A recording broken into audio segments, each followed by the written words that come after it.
चाणक्य नीति में साफ तौर पर बताया है कि अगर कोई आपका अपमान करे तो उसे सबक सिखाना, उसे उसकी औकात दिखाना बहुत ज़रूरी है।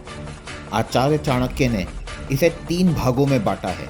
तो आइए इस वीडियो में समझते हैं कि अपमान करने वालों का मुंह कैसे बंद कराएं और उन्हें उनकी औकात कैसे दिखाएं। वह चाणक्य नीति में बहुत ही साफ तौर पर लिखा हुआ है कि अपमानित जीवन जीना मौत के समान है। जिसका मतलब है अगर कोई इंसान बार बार अपना अपमान सहता रहता है तो उसका जीवन व्यर्थ है, उसका जीवन वेस्ट है। बार बार अपमान सहने से बेहतर है कि आप खुल के उसका जवाब दें, खुल के उसका विरोध करें, तभी आपका जीवन सफल है। आचार्य चाणक्य ने यह भी बताया है कि ज्यादातर लोग अपना अपमान सहने के बाद चुप हो जाते हैं और उनको यह पता ही नहीं चलता कि अब वो रिएक्ट कैसे करें। मतलब अगर 4 लोगों के बीच में एक इंसान का मजाक बन रहा है तो वो समझ नहीं पाता कि अब मैं इसके ऊपर क्या बोलूं या अब मैं इसके ऊपर क्या करूं। तो इस सिचुएशन को ध्यान में रखते हुए चाणक्य नीति में बताया है कि अपने अपमान का जवाब किस तरीके से आपको देना चाहिए। तो ये 3 स्टेजेस में इसका आंसर आचार्य चाणक्य ने दिया है। तो स्टेज नंबर 1 चाणक्य नीति में बताया गया है कि अगर कोई इंसान आपका अपमान कर रहा है, आपकी मजाक बना रहा है, आपको इंसल्ट कर रहा है, तो आप कई बार समझ नहीं पाते कि अब इमीडिएटली मैं इसके ऊपर क्या रिएक्ट करूं या क्या जवाब दूं इसके ऊपर। तो अगर आप भी उसी जोन में हैं, जिसमें कोई बुराई नहीं है, ये हो जाता है बहुत बार कि आपको समझ नहीं आता मैं क्या जवाब दूं, मैं कैसे रिएक्ट करूं, तो अगर आप भी इस जोन में हैं तो स्टेज 1 में आचार्य चाणक्य ने कहा है कि आप बस एक कनिंग स्माइल उस इंसान को दे दीजिए। चुप मत रहिए, नीचे मुंह मत करिए, शर्मिंदा मत होइए, वहां से भागिए मत, वो सॉल्यूशन नहीं है। एक कनिंग स्माइल ऐसे इंसान को दे दीजिए और अपनी पीठ करके आप उसकी तरफ खड़े हो जाइए। मतलब जिसे आजकल की हम लैंग्वेज में कहते हैं टॉक टू माई हैंड। मुझे फर्क ही नहीं पड़ रहा आप क्या बोल रहे हो, you don't exist for me, आप मेरे लिए एग्जिस्ट ही नहीं करते, आप जो भी बोल रहे हैं उसका कोई वेट नहीं है। तो ये स्टेज 1 है। अगर आपको समझ ही नहीं आ रहा कि अब मैं क्या करूं तो बस एक कनिंग स्माइल दीजिए, पीठ करके खड़े हो जाइए और ऐसे दिखाइए कि मुझे फर्क ही नहीं पड़ता तुम क्या बोल रहे हो, तुम एग्जिस्ट ही नहीं करते मेरे लिए। वो स्टेज 1 है चाणक्य नीति में। चाणक्य नीति में उसके बाद बताया गया है कि अगर वो इंसान फिर भी नहीं रुके, वो अपमान करता रहे, मे बी उसी दिन या किसी और ओकेजन पे आप दोबारा कभी उनसे मिले, वो तब भी आपको अपमान करने की कोशिश करे, आपकी इंसल्ट करने की कोशिश करे, तो स्टेज 2 में यह बताया गया कि ऐसे लोगों से आप दूर रहें।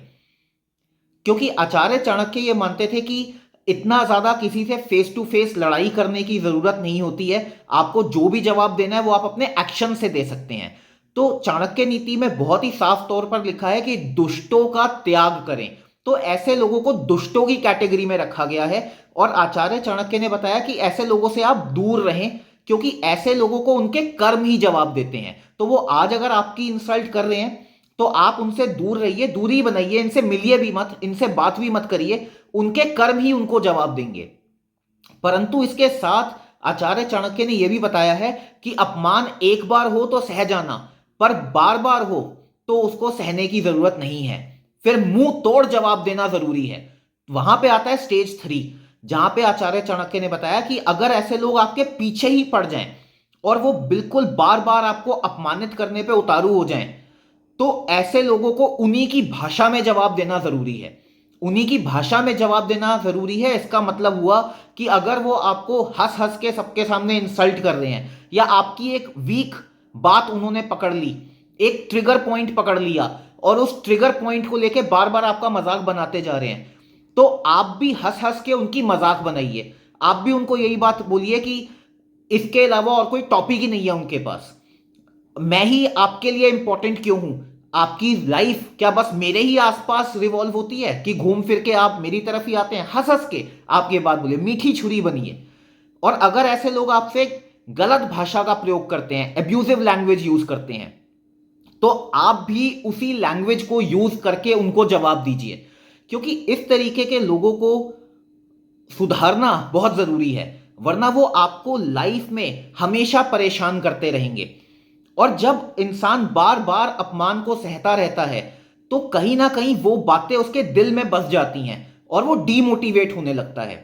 तो उस डीमोटिवेशन पॉइंट पे जाने से अच्छा है कि आप स्टेज 3 पे उतर जाएं।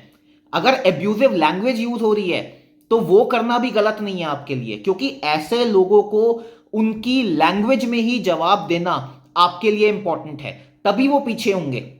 अगर वो ये देखेंगे ये तो चुप है, ये तो मेरे आगे कुछ नहीं बोल रहा, तो ऐसे लोग इंजॉय करते हैं आपको परेशान करने में, उन्हें खुशी मिलती है कि अब मैं इनको नीचा दिखाऊंगा, तो वो उसको अपना इंजॉयमेंट मानते हैं। पर जिस दिन आपने पलट के जवाब दे दिया उस दिन ऐसे लोग डर जाते हैं। ये वो बादल हैं जो गरजते हैं, इनके बस में नहीं है बरसना। तो ऐसे लोगों को इनकी भाषा में अगर आपने जवाब दिया तो आप चाणक्य नीति को फॉलो कर रहे हैं। तो ये 3 स्टेजेस आचार्य चाणक्य ने बताई है। पहले आप उन्हें चांस दीजिए, सिर्फ स्माइल कीजिए, पीट कर लीजिए।